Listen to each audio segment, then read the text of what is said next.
Welcome to Kenton Teaches. Enjoy the video. In this video, I will explain how to set up Gemini Air. First, carefully unbox your device and ensure all components are present. Next, connect the power adapter to your Gemini Air and then to a wall outlet. Finally, use the included HDMI cable to link your Gemini Air to an available HDMI port on your television.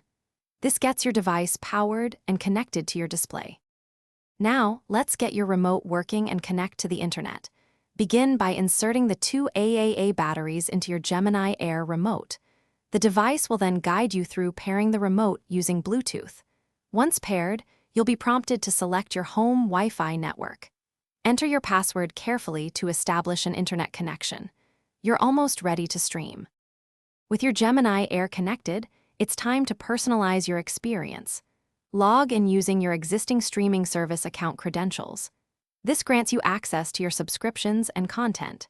Next, explore the integrated App Store to download and install all your preferred streaming applications. Don't forget to visit the Settings menu to adjust display resolution and audio output for the best viewing experience. Congratulations, your Gemini Air is now fully set up and ready to go. Take some time to explore the intuitive user interface and discover the vast array of content available. Utilize the convenient voice commands on your remote for quick searches and effortless navigation. Get ready to enjoy a wide variety of movies, shows, and live television, all from your new device. Thanks for watching. Please subscribe if this video was helpful.